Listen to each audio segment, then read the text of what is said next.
할렐루야. 사랑하는 성도 여러분, 이번 주도 주 안에서 평안하고 감사한 축복과 은혜의 시간들 잘 보내고 계십니까? 코로나 사태로 인해 정말 요즘에 많이 힘들죠.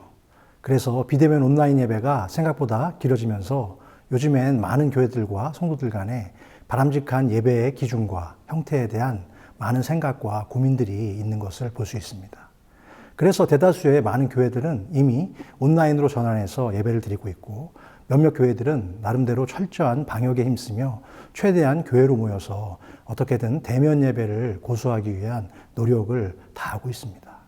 이미 매스컴에 여러 차례 보도된 것처럼 전염병의 집단 확산을 막으려는 행정당국과 그리고 교회들 간의 갈등과 몸싸움이 길어지면서 최근에는 소송전까지도 불사하며 예배의 자유를 지켜내려는 일부 성도들과 국가기관 간의 대립 양상까지 보이고 있다는 무겁고 안타까운 소식을 접하기도 합니다. 어느 누구도 예상하지 못했던 팬데믹의 장기화로 인한 불똥은 이제 전통적인 교회의 예배와 형식의 새로운 변화에 대한 이슈로 부상했고, 현재 기독교계 내부에서도 뜨거운 감자가 되어 대략 두 가지 정도의 의견으로 갈리고 있는데요. 온라인 예배를 반대하는 입장에서는 하늘 백성인 성도는 성경을 따라야 하고, 하나님도 당연히 전통적인 방식의 대면 예배만을 받으시기 때문에 현장 예배를 꼭 고수해야만 한다라는 입장과, 다른 한편에서는 주일 성수를 지키는 것에는 동의하지만 지금도 코로나로 많은 사망자들이 발생하고 있는 이런 비상시국에 성도들의 모임을 불편해하는 교회 주변의 이웃들과 성도들을 보호하고 배려하는 차원에서라도 지금은 온라인 예배를 모이는 것이 바람직하다라고 하는 입장이 있는 것이죠. 그동안 지켜온 기독교의 가치와 전통을 사수하려는 쪽과, 언제 끝날지 아직은 알 수 없는 코로나로 야기된 뉴노멀의 시대를 맞아서 힘들지만 이제라도 더 늦기 전에 그동안 우리가 지켜온 예배의 전통과 형식에서 탈피해서 과감한 변화가 필요하다는 주장이 첨예하게 대립하고 있는 양상입니다. 지금 이 말씀을 듣고 계시는 여러분들의 의견과 생각은 어떠십니까? 현장에 모여서 예배를 드려야만 하나님이 그 예배를 받으신다고 생각하시나요? 아니면 장소와 시간의 제약을 받지 않는 온라인을 통해서도 하나님은 우리의 예배를 받으실까요? 양쪽의 이야기를 다 들어보면 두 가지 의견 모두 소중하고 또한 존중받아 마땅하다고 생각합니다. 그러나 끝날 것 같지 않은 예배의 형식과 내용에 대한 이러한 논쟁은 지난 2000년의 기독교 역사 속에서도 끊임없이 논의되어 왔고, 앞으로도 주님 오실 때까지 이 논쟁은 계속 진행될 것이 분명해 보입니다. 따라서 우리는 하나님께 올려드리는 우리의 예배가 전통적인 방식인가, 아니면 새로운 방식인가의 문제보다는 그 예배에 참여하고 있는 성도들의 심령이 과연 하나님을 경배하기 위한 진정성 있는 믿음으로 무장되어 있는가라는 예배에 대한 보다 본질적인 접근에 다가설 필요가 있다고 생각합니다. 그래서 오늘은 하나님이 원하시는 참 예배자의 모습은 무엇인가, 그것에 대해서 함께 생각해 보는 시간이 되길 원합니다.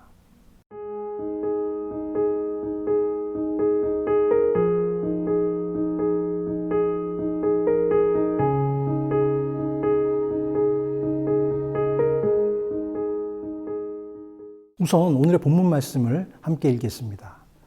믿음으로 모든 세계가 하나님의 말씀으로 지어진 줄을 우리가 아나니 보이는 것은 나타난 것으로 말미암아 된 것이 아니니라.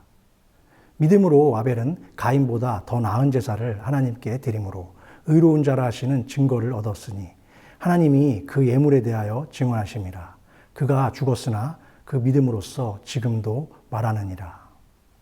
하나님을 믿는 성도가 자신의 믿음을 나타내고 표현하는 구체적인 방법은 어떤 것이 있을까요? 주어진 자신의 삶 속에서 날마다 성경을 읽고 기도를 하며 하나님을 만나고 주신 말씀과 은혜대로 사랑을 실천하며 살아가는 것, 바로 이것이 믿음의 행위이고 하나님이 우리에게 원하시는 진정한 예배자의 모습일 것입니다. 우리말 성경에서 예배로 번역된 히브리 단어 아바드의 문자적 의미는 절하다, 숭배하다, 굴복하다라는 의미로, 이것은 절대자인 하나님의 신성 앞에 복종한다는 뜻을 담고 있기도 합니다.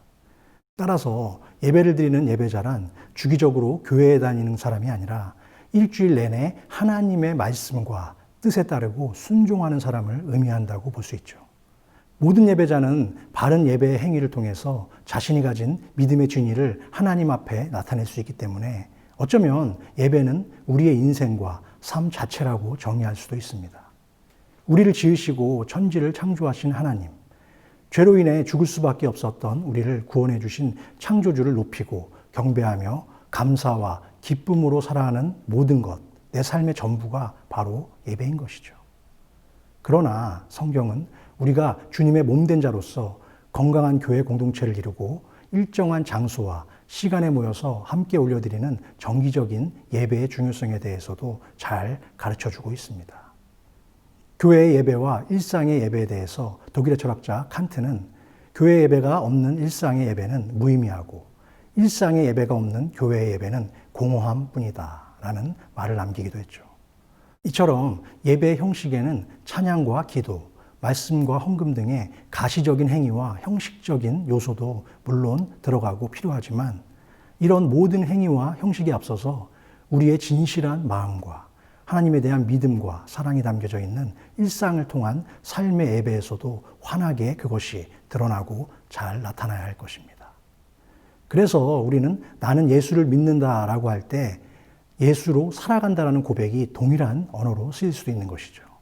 성경 속에서 주님이 가장 기뻐하시는 예배의 삶을 드린 사람은 누구일까요? 신약에서는 예수 그리스도를, 그리고 구약에서는 믿음의 조상인 아브라함이라고 볼 수 있습니다. 주님은 자신의 몸을 대속하기 위한 희생제물로 하나님께 드렸습니다. 주님의 제사는 하나님의 말씀을 따른 온전한 순종과 헌신이었기에 하나님이 가장 기뻐하시는 제사였죠.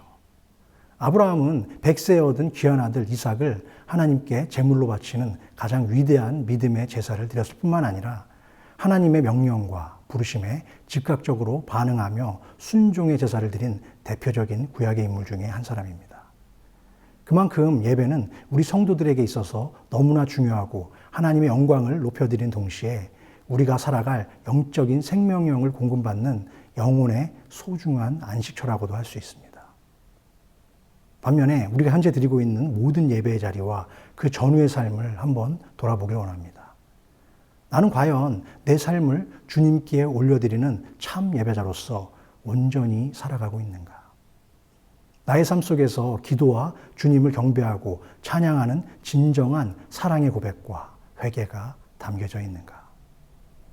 나를 위하여 영원한 희생제물로 돌아가신 주님께 받은 은혜를 보답하려는 진심이 있는가? 이와 같은 진실한 믿음의 고백으로 우리의 예배가 겉모습과 형식으로 일관된 제사를 드린 가인이 아니라 오직 진실한 믿음으로 아벨처럼 올려드린 아름다운 삶의 모습, 그 예배자 자체가 되어야 할 것입니다. 한 시골교회에서 무슨 이유 때문인지 평소에 목회가 잘 되지 않던 어떤 한 목사님이 계셨습니다. 오랜 시간 고민하던 목사님에게 어떤 분이 찾아와서 요즘 어떤 교회가 크게 부흥을 했는데 참된 예배를 드리고 있다는 소문이 있으니 그곳으로 한번 찾아가서 예배에 참석해보라는 권유를 했습니다. 왠지 목사가 부흥의 원인을 염탐하기 위해서 다른 교회 예배에 참석한다는 것이 마음이 영 찜찜하고 편하진 않았지만 고민 끝에 그 목사님은 큰 마음을 먹고 그 예배에 참석하게 되었습니다. 그런데 모든 예배의 순서가 끝나갈 때까지 열심히 관찰을 했지만 그 교회만이 가진 일반 교회와의 차별성이나 특별함이 무엇인지 도대체 발견할 수가 없었던 것이죠. 목사님의 말씀이 유독 좋았던 것도 아니고 성가대의 찬양도 평범했기 때문입니다.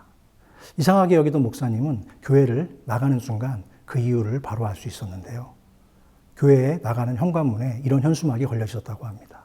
진정한 예배는 예배당을 나가면서부터 시작됩니다. 기독교 칼럼니스트 에드가 프랭크는 신앙 잡지 크리스천 센츄리에서 다음과 같은 글을 기고했습니다.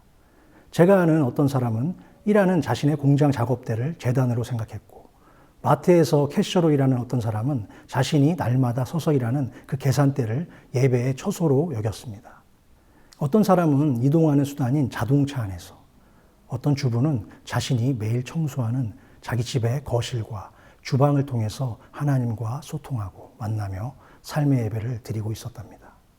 사랑하는 성도 여러분, 우리가 정한 일정한 장소나 시간에 제약을 받지 않으시는 전지전능하시고 무소부재하신 능력의 하나님은 지금 바로 이 순간에도 자신의 평범한 삶의 터전을 삶의 성전으로 여기며 자신이 서 있는 바로 그곳에서 하나님을 만나기 원하는 참 예배자들을 찾고 계십니다. 우리가 오늘도 쉬지 않고 감사와 기쁨 중에 기도할 수 있는 이유는 내가 하는 모든 말과 행동, 삶의 목적들이 다 하나님을 향해져 있고 그분의 사랑과 말씀을 내 몸과 영혼이 담아내고 있기 때문인 줄로 믿습니다. 아침에 눈을 뜬 순간부터 하루의 일과를 다 마치고 잠자리에 드는 그 순간까지 온종일 하나님을 향한 거룩한 찬양과 예배가 어느 한순간도 멈추지 않는 놀라운 하늘의 축복과 은혜가 사랑하는 우리 모든 성도님들의 가정과 삶 속에 영원토록 충만하시기를 주님의 이름으로 간절히 축원합니다. 그럼 이번 남은 한 주도 하나님의 사랑과 평강으로 평안하시고 행복한 한 주 되시기를 기원합니다. 감사합니다.